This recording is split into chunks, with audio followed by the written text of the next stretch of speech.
Hello à tous les amis, je suis ravi de vous retrouver comme chaque jour pour un épisode concernant le confinement.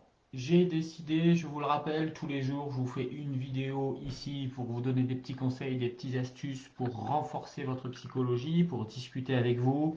N'hésitez pas à mettre vos questions dans le chat en dessous, dans les commentaires, j'y répondrai après ma vidéo. Et même si vous regardez la vidéo en différé, eh ben allez-y, mettez des commentaires, mettez-moi des pouces, mettez-moi des likes, mettez-moi des cœurs si vous appréciez le contenu et ça me sera grandement utile car ça permettra à d'autres personnes aussi de pouvoir voir le contenu de toute cette vidéo, ces vidéos, excusez-moi, que je vais vous faire durant tout le confinement. Aujourd'hui, nous sommes le 10e épisode. Hier, c'était un témoignage que je vous ai diffusé concernant une personne qui a bénéficié justement d'une aide pour pouvoir renforcer sa psychologie. Je vous invite à retourner sur ma page Facebook pour ceux qui l'auraient loupé. Et pour les autres, aujourd'hui, je vais m'attarder un peu plus sur un sujet qui pour moi est tout aussi important dans la psychologie, c'est les difficultés que vous rencontrez au quotidien, les difficultés que vous rencontrez au quotidien par rapport à comment faire pour réussir à obtenir l'adhésion de votre entourage, l'adhésion de vos collègues de travail, l'adhésion de votre chef. Je suis sûr que vous êtes tous plus ou moins confrontés à cette problématique qui est pesante, qui fait que vous avez souvent l'impression, et ce n'est pas une impression, c'est une réalité, de, d'être sûr de détenir la solution, d'être sûr d'avoir la bonne réponse, d'être sûr de pouvoir aider la personne qui est en face de vous, ou aider l'entreprise, ou aider les collaborateurs. Et votre idée passe pas, quoi. Votre idée n'arrive pas à passer, les gens ne vous écoutent pas, vous vous sentez du coup rejeté parce que vous détenez une solution et personne ne vous écoute. Et à l'arrivée, vous vous sentez mais totalement délaissé des autres. Et vous vous dites, c'est pas possible, quoi. Il y a quelque chose qui va pas, quoi. C'est chez Jean, il y a quelque chose qui va pas. Car souvent, dans ces situations, en plus, quand vous n'arrivez pas à être compris, quand vous n'arrivez pas à obtenir l'adhésion de ces interlocuteurs qui sont en face de vous, eh bien, vous pensez que c'est de la faute des autres. Et c'est tout à fait normal parce que nos schémas mentaux, hein, je vous rappelle qu'on travaille sur la psychologie durant toute la conférence, nos schémas mentaux sont faits de telle sorte à ce que nous pensions que ce soit de la faute des autres et non pas de notre faute. Ça, c'est un process psychologique qu'on appelle le locus of control externe et le locus of control interne. Le locus of control externe consiste à dire c'est de la faute des autres. Alors que locus of control interne consiste à dire si je suis dans cette situation actuellement, c'est que j'en suis responsable et donc c'est à moi de faire en sorte de faire évoluer la situation. Et vous l'aurez vite compris, ceux qui ont un locus externe vont avoir énormément de mal à avancer puisqu'ils estiment qu'ils ne sont pas responsables des situations, mais que ce sont toujours les autres qui sont responsables de cette situation, alors que ceux qui vont avoir un locus interne vont se dire en premier lieu, s'il se passe quelque chose qui ne me convient pas, c'est que je suis en partie responsable, donc je vais améliorer une partie qui est en moi pour que cette situation puisse évoluer. Et ce qui est important, et ce que je veux avec vous aujourd'hui partager, c'est que c'est ce que nous allons évoquer mercredi dans l'épisode numéro 3 des conférences que je fais spécial confinement. Durant l'épisode numéro 1 que nous avons fait dimanche dernier pendant près de 3 heures, nous avons partagé sur comment reprogrammer son subconscient. Ensuite, on s'est vu quand? On s'est vu vendredi soir, vendredi 6 à 20 heures. On a discuté pendant 2 heures de comment gérer ses peurs, ses émotions, comment réussir à faire une clarté sur ses objectifs et comment réussir à prendre confiance en soi. Et mercredi 11 novembre à 15 heures, Je vais évoquer un sujet qui tient à cœur à beaucoup de personnes et qui est en lien avec cette introduction que je viens de vous faire, qui est l'art de la persuasion. Donc, mercredi, on va discuter de cet art de la persuasion et moi, j'aimerais que vous vous posiez une question aujourd'hui pour ceux qui regardent cette vidéo et que vous notiez la réponse dans les commentaires. Alors, la question que je vais vous poser aujourd'hui, c'est, d'après vous, pourquoi ne nous apprend-on pas à l'école comment persuader dans notre quotidien alors qu'il est prouvé que tous les leaders maîtrisent cet outil puissant? Je vous répète la question. Allez, interagissez, mettez-moi dans les commentaires, que vous regardiez en direct ou en différé cette vidéo.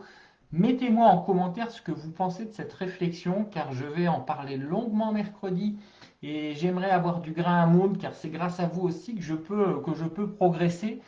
D'après vous, pourquoi ne nous apprend-on pas à l'école comment persuader dans notre quotidien, alors qu'il est prouvé avec une enquête qui a été menée auprès de tous les plus grands leaders du monde, que tous ces leaders, pour réussir, ont dû maîtriser cet outil puissant qu'est la persuasion.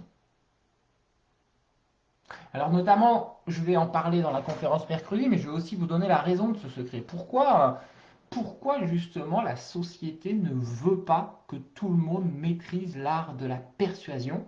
Et je vous donnerai notamment le conseil d'Anthony Robbins, qui est un grand leader international, un grand coach, et qui apporte un élément de réponse sur pourquoi ce phénomène sociétal nous interdit de tous devenir des leaders et il nous formate dans un système qui nous amène à être comme des moutons de panurge et qui consiste à nous faire suivre un sillon qui a été creusé par un certain nombre de personnes dans la société, de telle sorte à ce que nous n'en sortions pas.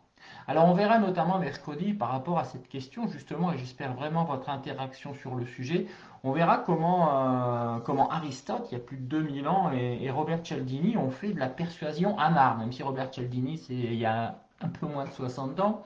On verra aussi comment obtenir cette méthode secrète que les leaders ont, ces fameux 3% des gens qui arrivent à se faire aimer de tout le monde.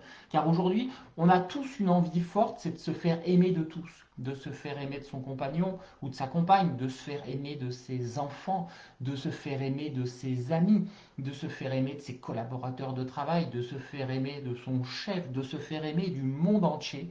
Et bien trop souvent encore, on se sent rejeté parce que la société nous a construits pour être rejetés.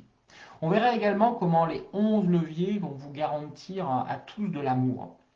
Alors quand on parle d'amour, c'est pas l'amour tel qu'on peut l'entendre dans une relation homme-femme ou homme-homme ou femme-femme, cette relation personnelle, mais je parle de l'amour en général, car l'amour c'est un mot qui est puissant. Et c'est un mot qui remplit les réservoirs humains lorsque derrière ce mot amour, on arrive à y mettre avant tout la générosité, on arrive à y mettre le partage, on arrive à y mettre des émotions puissantes. Et je voudrais bien aujourd'hui qu'on ne mélange pas tout. Quand je vous dis que je souhaite vous communiquer 11 leviers pour vous garantir l'amour à tous, ne mélangez pas amour et sexe. Ça n'a strictement rien à voir. L'amour, ce n'est pas du sexe, et du sexe, ce n'est pas de l'amour. Donc quand je vous garantis de l'amour à tous, je ne vous garantis pas du sexe. Je vous garantis de vous remplir d'une énergie positive qui va vous booster à aller de l'avant. Alors bien entendu, ce que vous devez savoir, c'est que ces leaders qui utilisent l'art de la persuasion, pour la majorité d'entre eux, ils l'utilisent de façon bienveillante et éthique. Ça veut dire quoi? Ça veut dire qu'ils utilisent tous ces leviers de telle sorte à avoir une relation gagnant-gagnant, gagnant pour eux, mais également gagnant pour les personnes qui sont en face d'eux lorsqu'ils utilisent cette méthode, quand ils utilisent cet art, car c'est un art la persuasion. Cependant, il y a toujours des gens qui vont l'utiliser à des mauvaises fins. Et c'est là qu'on va appeler ça de la manipulation. Et aujourd'hui, j'aimerais vraiment mettre des garde-fous. Car cette conférence que je vais donner mercredi à 15 heures, C'est une conférence qui va donner une arme, je le dis clairement, une arme redoutable, puisque lorsqu'on maîtrise l'art de la persuasion, on peut presque tout faire autour de soi, on peut convaincre n'importe qui, on peut faire n'importe quoi, et on peut faire passer des idées les plus folles. Mais moi, il y a une chose que je vais vérifier mercredi pour les participants de cette conférence, c'est que vous soyez des personnes bienveillantes.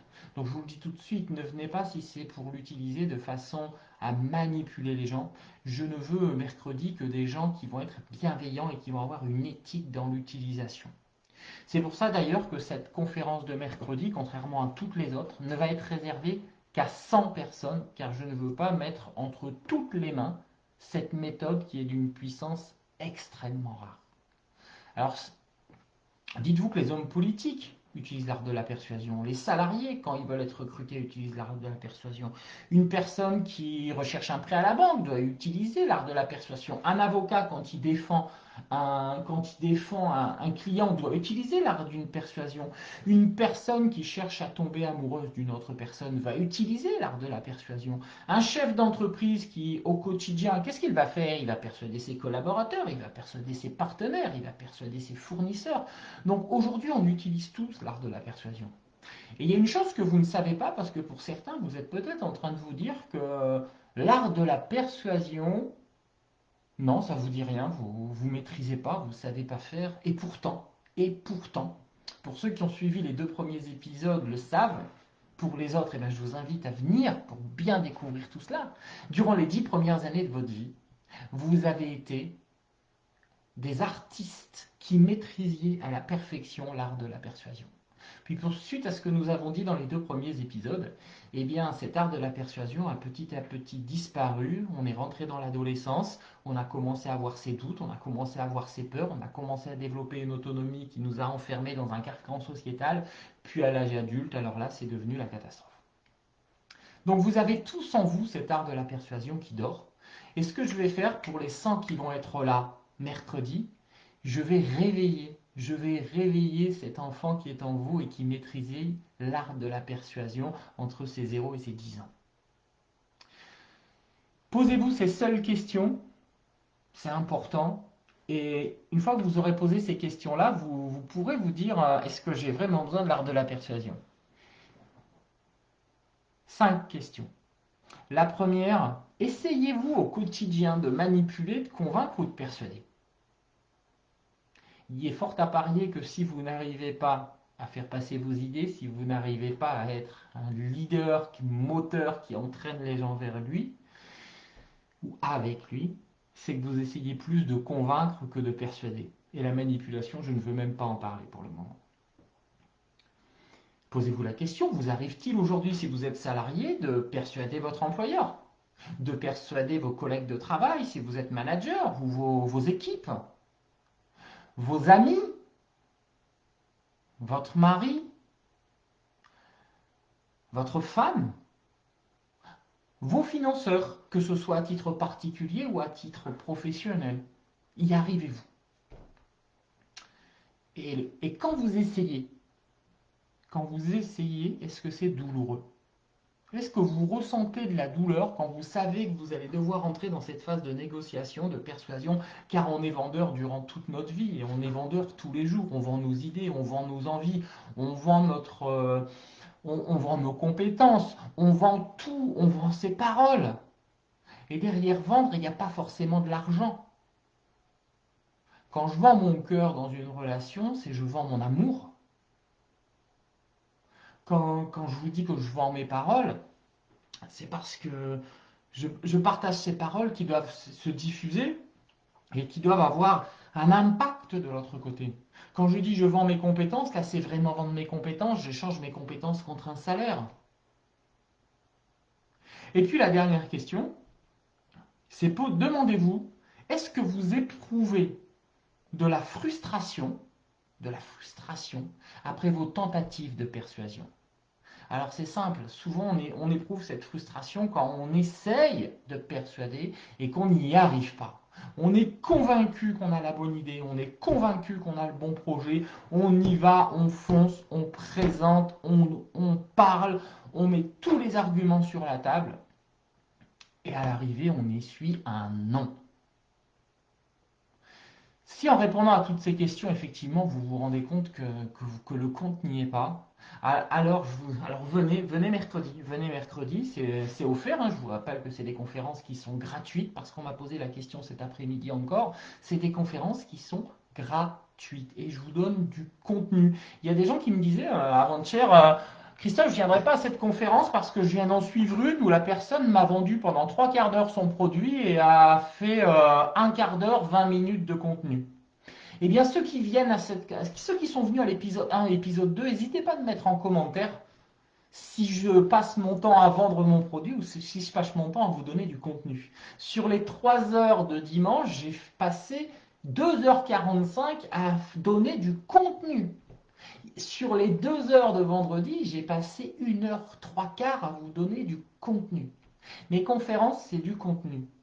Et si je vous fais des vidéos tous les jours, c'est parce que je sais qu'il y a des gens qui ne peuvent pas venir pendant 2 heures. Je sais qu'il y a des gens qui ont pas ces créneaux-là. Alors j'essaye de vous distiller les informations au compte-gouttes.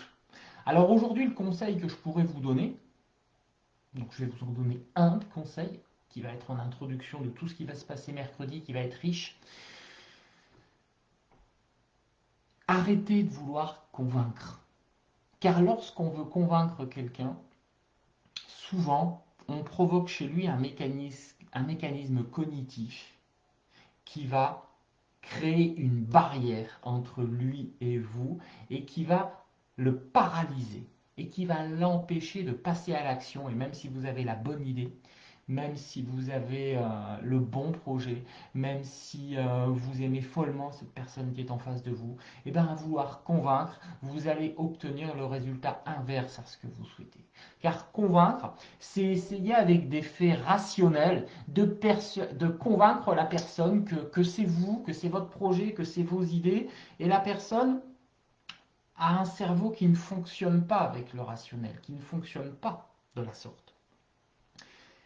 Et c'est pour ça qu'on a fait les 2 premiers épisodes des conférences sur la psychologie. Parce que pour réussir à faire passer vos idées, vous allez utiliser la persuasion. Et la persuasion, c'est quoi? La persuasion, c'est utiliser des leviers émotifs.